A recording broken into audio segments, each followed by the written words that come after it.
Hello. Hello, is that Imaani? Yes, it is. Going right the way back to the very start, Imaani, how did sort of you and music come together? I mean, did music find you? Did you find music? How did that happen?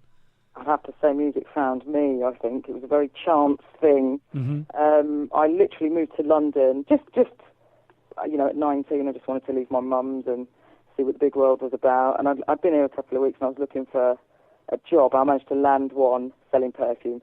And there I was on a train on my way to work, and I met a guy who said to me, "Hey girl, I'm a record producer." And I thought, "Yeah, sure you are." And I said, yeah, I'm a singer, which of course was a complete lie. And I took his number, and I got on with my day. And it just transpired that I found that number in my pocket a few days later. I thought, "Oh, I'll ring it." I was fearless then. Mm. And he said, "Do you want to go to a party?" I said, "Yeah, sure." So I met up with him, and he took me to Jocelyn Brown's house. Wow. For a party. And of course, as the door opens and Jocelyn says, "Hello, girl, come on in and eat." And he's behind me going, "Yeah, she's a singer." And I'm like, "Oh, no. But luckily I knew the words to one song, a track by Layla Hathaway, actually, "Baby, Baby, Don't Cry." Tune. And I ended up singing in the back garden to Jocelyn and her many guests. That day I think Ruby Turner was there. There was a couple of guys from Aswad in the building. Very nerve-wracking. But I tell you, I've been working ever since. Well, that's fabulous. What a wonderful story. Wow. I know, I like to think it was meant. Do you know what I mean? I followed it through because it was just such a chance thing. When you're placed in positions like that, it's for you to grab that opportunity, and I grabbed mine with both hands, and I have never looked back. Absolutely agree with you. Wow, what a wonderful story, and what a great opportunity. And like you said, grabbing it with both hands, it's got to be the way. Yeah. I mean, were you singing? I mean, I know you said you were singing, you weren't, but I mean, you must have had some confidence in your voice, if you know what I mean. So, I mean, I've always known I could sing to a decent degree, sort of thing. When I was at school, the other girls used to make me sing to them in the playground. There was a lot of sort of Ben, Michael Jackson, and Phyllis Nelson's "Move Closer" is definitely a song from my childhood. Oh, it's another tune. Yeah, great. Oh, fantastic song. And they used to make me sing that. And so I kind of knew from a very early age that people liked the sound of my voice. Had no confidence in it, but they enjoyed it, so I enjoyed doing it. And I think in my teens, I come from Derby, as you may know, and in my teens there was a club, which is long since closed, called Tiffany's. They used to have a little Saturday afternoon teen disco thing. Yeah. And I knew the DJ, and he used to let me sing on the microphone over the top of records, such as Madonna, Holiday, and that kind of thing. That was kind of my first taste of actually having a microphone in my hands. Well, there you and, go. Singing with people, with an audience, as it were. I mean, they weren't there to see me, but, Yeah. And I thoroughly enjoyed it. I never thought it would be my life. Well, but, it definitely gave me a taste for it, no doubt about that. Well, that's really good. And so, who were you listening to then when you were in your teens? Who were your kind of musical idols, if you like? I tell you, I've got a very eclectic upbringing. I have an Asian mother, so a lot of the music in my house, in my home, were 10-inch Hindi records, old soundtracks. Lata Mangeshkar. I don't know if people know that the name there, but lots of beautiful Asian voices I heard a lot of when I was a youngster. Yes. But on my dad's side, my dad had Exodus, Bob Marley. I'll never forget that album because it is part of the soundtrack of my life. Probably the reason why I have dreads now. The sound of Bob's voice, the craft and of his lyrics is something that I've treasured all through my life and definitely has influenced me, I think, no end. My dad was an Al Green fan, and so am I. Gladys Knight. All those old great soul singers from when I was young, they still play a big part in my music today, I think. Wonderful. I mean, serious soul singers from back in the day, a real A-list you gave us there, which is wonderful. And yeah. There was a few dodgy records in my mum and dad's collection, but we'll leave them out, I think. Well, I think everybody has to have a few dodgy records in their collection, it's part, it's all part of it, I think, And I think at that age, growing up in that era, it's pop as well. We're all exposed to pop, especially as youngsters. So it was a lot of Madonna when I was young. And, I remember Adam and the Ants and the Police. In fact, the first 7-inch single I ever bought was Walking on the Moon, the Police. Wow, yeah, I remember it well. Fabulous, yeah. Well, thank you for sharing that with us. That's beautiful. Thank you. Pleasure. That's lovely. So, for musical inspirations, then, who's your musical inspiration? Well, you know what? I think I've kind of mentioned most of them already. Yeah, I didn't know if there was anyone in particular. Obviously, who I've had the great pleasure of working with a little in the last few years. It's been a massive influence on me vocally. You know, that powerhouse vocal that she has, and like me, she's a little lady. I'm a little lady. You know, I like to think we're very similar. I feel like a diva in training, and I'm trying to learn as much as I can from being around ladies like that. And I'd say people like Gladys, whose purity of voice just sends shivers down my spine. And there's one more, I think, that's really been a big influence on me, and it's probably slightly left. Gwen McRae. Gwen, yeah. 90% of me is you, and, you know, Keep the Fires Burning, all those tunes. Now, that lady's voice is pure soul. Pure soul. And I've tried to kind of take from those three ladies, I think, if it comes to me trying to find a beginnings of my vocal stylings. Probably from those three, I'd say, are my top voices, you know? Obviously, there's some lovely ones, modern day ones, but if you're asking me what my influences were, definitely those three guys. Well, that's great. You got two serious powerhouses there, and a real pure voice in the list. So, that's a nice combination. I like that. That's very good indeed. We played one of your tunes this morning on the breakfast show. Actually, Imaani, we played Resolution. We played this morning. Oh, bless you! Yeah. Oh, great thing. I feel really blessed about having that in my arsenal there. I tell you what, I will say this: I will be performing Resolution at Music Connect. That is wonderful. There you go. There's definitely one for you. Tell us what Resolution means to you. Tell us more about it. It's my birthday song. It's your birthday song? Wow. It's my birthday song. I'm born on New Year's Day. Ah, right. Yeah, that works. There you go. Hence, new starts, fresh thinking. I feel really lucky to have a birthday at the beginning of the year because you literally can wipe away last year and use that day really positively to look into your future. And that is basically what that song's about, the fresh start that I feel I have every single year at the beginning of the year. Wonderful. And I got to ask you, I'm going to say one word, Eurovision. Yes. Tell us more. Oh, man, what an experience that was. Yes, back a very long time ago now. I'm not even going to say how many years because it will date me horrendously. A little while back. We'll just say a little while back. I was the first black woman to represent this country in the Eurovision. Wow. It's something, obviously, I fell into. It was never a life ambition, but definitely something that I thoroughly enjoyed, and it was a massive opportunity. I sang for 100 million viewers that day. Wow. In 25 countries. I managed to get such a lot of exposure from it, which was what the exercise was all about for me. And it was probably still to this day the biggest night of my life. That's wonderful, because you had to go through a song for Europe first, didn't you? And went through all of that, and every time we went through a level, and I say we because it's very much a team effort, and it's all about the writers of the song. I didn't write that song. Where are you now? And it's all about all of us together. It was very much a team thing, going for gold for England kind of thing. Every level of every round that we passed was a massive shock to me. It's like, are you sure you're going to put me through? When I was first asked to do it, I was like, well, I can't do the Eurovision. I'm a dread. It's far too cool for Eurovision.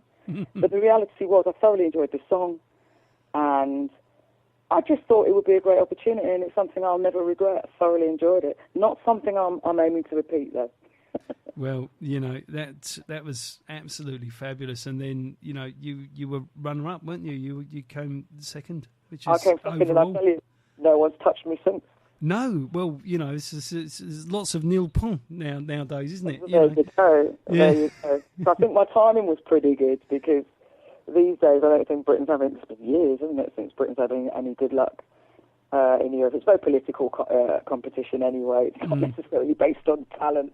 Or, however, we know over the years there has been some amazing talent that's come through, your Abbas and your Cliff Richards and your Lulus and all that. I mean, back in the early days. But these days, it's not necessarily about talent. It's about the whole spectacle, really, isn't it? But yeah, Eurovision, it was a big thing for me, and I thoroughly enjoyed it. Very proud. Well, yeah, so you should be too. We're very proud too. That's marvellous. Well done. And Thank you. you know, it was just part of your history that I just had to mention. If that, you know. Oh, absolutely, absolutely. Yeah. So that's all good. So, as far as what you're working on right now, what's sort of the next thing coming from you, Imaani? What are we looking out for? Well, my album Standing Tall is just been signed actually, so I'm due to put that out early November, late October, early November is scheduled release for that. Fabulous. That's been a labour of love for me for the last couple of years, because I've done a lot of stuff over the years. If you've done a little bit of research, you probably know lots of different types of music, which I've thoroughly enjoyed. But this is the first time I've really concentrated on putting a body of work together that I feel truly represents me. And it does have a level of eclecticism, if that's even a word. It does touch on a few of the different sides of the music that I love. But I think, hopefully, people will enjoy it. You know, I can't wait to have it out there. Yeah, certainly we'll be looking forward to it, and we'll get behind it. So that's lovely. So we'd love to. That would be great. Yeah, because I mean, you did quite a bit with Incognito, didn't you? Right. Bluey and the guys, and and that's lovely. And perhaps you could tell us a little bit more about Incognito then. Do you know what, Incognito? I grew up in Incognito. That's it musically. That's kind of how I describe the band and my relationship with the band. It's family to me. Bluey and I, you know, he knew me from a very, very early age when I was terrified of standing in front of that mic in front of all those people. And he's been a real force of support and nurturing, and he just had a lot of faith in me. He's always had a lot of faith in me, and in turn that's made me have a lot more faith in myself. You know, I appear on 10 albums to date, which I'm really proud of. Wonderful. And this year I appear on the new album. It's my first song I've ever written for Incognito. I'm on a song called Rapture, which is. I know it's on the album. Amplified Soul. Yeah, we have the album. We've been promoting it, and I love Rapture. It's a great tune. Oh, thank you so much. Do you know what? I'm so proud of that song, and just proud of the fact that I've come so far with such a wonderful band. That band is an institution, and to me, will always be home. Wonderful. You know, I appeared at the 35th anniversary a couple of months ago. That was amazing, and I continue to appear in the band. I'm not a touring member anymore, but. Yeah, it's just always going to be a part of my life. That's wonderful. Absolutely nothing but love for Incognito. That's wonderful. I had no idea you wrote Rapture. I have to say, it's probably my favourite tune from the album. I love the album completely. You're just saying that. I absolutely am not just saying that. I absolutely am not. I wouldn't just say anything. It's a fabulous tune. I'm really proud of it. Thank you so much. It was a massive undertaking. When Bluey said to me, "Come on, then, you write a song." And I was thinking, I can't, for Incognito, it would never be good enough. You know, and I really laboured over that, over the lyrics and the melody. And I think we've managed to get something really good. So I'm really, really proud of that. 10th album appearance. What more could I ask for, you know? Wonderful. Well, it's a great tune. It's a fabulous album from Incognito. It really is. You know, you were talking about Incognito being family, and I've spoken to a number of people. I've spoken to Mesa, I've spoken to Bluey as well, and interviewed them both. And Mesa always says that, you know, Incognito are her family. You know, well, Mesa's family to me. I mean, it's the same thing. Once you're in, it's the kind of band that you never leave. You be appearing. I've had several breaks from the band. You know, the last time I took a proper break was to have my son. Hence, I don't tour anymore, not to that level. But you never feel like you're not a part of it. You will always be a part of Incognito. As you join, you're in for life. Fabulous. Blue nurtures you in that way, and you do feel like you're part of a big family. He's got a lot of love, Bluey, and you know, even as a DJ, when I talk to him, I feel that with his love in the music, and you know, we spoke for a long time, Bluey and I, and it was lovely. So thanks again for sharing, you know, all these little personal things. They're lovely to share. Thank you. You know, and now when I play Rapture, it's going to take on a whole different meaning for me, because I didn't have any idea you wrote that at all. I'm really glad, and I'm so glad you like it. Because the thing about an Incognito album is that Bluey manages to get so many different things onto one record that we can all pick our favourites. So it's lovely to hear that you're enjoying the song as much as I am. Oh, definitely, without a doubt. And because I was talking to Nick Van Gelder the other day, and he did some of the drumming on the new album as well. So that's right. Yeah, wow, it's a smaller world than we thought. Well, it is. Well, Incognito, obviously, there's been several hundred musicians over the years that have been in the band and can call it family. And that's the other thing I think about the band and about Bluey, that he likes fresh, new talent to come in and become a part of not just the band, but part of its sound. And that's part of the success of the band, as far as I'm concerned, because Fantastic. It never gets old. There's always fresh things going on. Every single time you hear an album, you think, oh, right, okay, this is new, this is a new vibe, But that's the clever thing about it. It's constantly reinventing, I think. And yet there's still that familiarity of sound that you get. You know what you're getting when you get an Incognito record. You're getting classic, quality music. Absolutely. Or when you go and see them in concert, or, even as part of the Citrus Sun project, Yes. Every time you go, you know that you're going to get quality. You're Absolutely. going to hear fabulous music. That's a guarantee. That's a given. And I'm lucky to say that I come through the school of Incognito. So hopefully the audience, especially at the Music Connects, will see a little bit of that in my performance. Wonderful. I'm seriously looking forward to that. That'll be great. And I noticed that you did some house stuff as well, Imaani. Yes. Yeah. Tell us a little bit about that. Do you know, I've been doing house for a number of years now. I thoroughly enjoy it. Once again, it shows another side of the music that I enjoy. I love dancing, and I love a hook. There's something about house music because it's all built on hooks. The hooks are within the music. Your drums are hooky, your bass is hooky. Your instrumentation is hooky, and then of course you need vocal hooks, melodic hooks. Now that's the kind of music I thrive on. So I've always enjoyed being a part of it, and I love performing it to house audiences because they really do love their music. They come out to dance and enjoy themselves, and it's a wonderful experience. I've been very, very lucky to be fairly successful in that arena. Over the years, I've worked with a lot with a band called Copyright, or a production unit called Copyright. I know Copyright, yeah. Affected, yeah. So we've had a number of releases over the years. I think probably Wise Man and Nobody were the last two tunes that we had, and they did really well. I mean, I'm still singing them now, they're amazing. And then I went on I met some guys called the Layabouts, who were signed. I know those too. Yep. Yep. So it's a different type of house, but I've thoroughly enjoyed working with those guys. They remixed one of my records called "Found My Light," which I wrote about my son a few years ago, and that's turned out to be my biggest house hit to date. Wonderful. So Wonderful. I've been really, really. I'm a very blessed person. I just seem to have a knack of being around great music. Fabulous! What a great knack to have. I mean, I do a house show on a Thursday night, and I play a big mixture of house. It's a very eclectic show called New Groovin', but we sort of embrace all areas of house, from the very deep to the very soulful, even into jack-in and the new sort of the jack-in swing type house. Yes. And I love it all.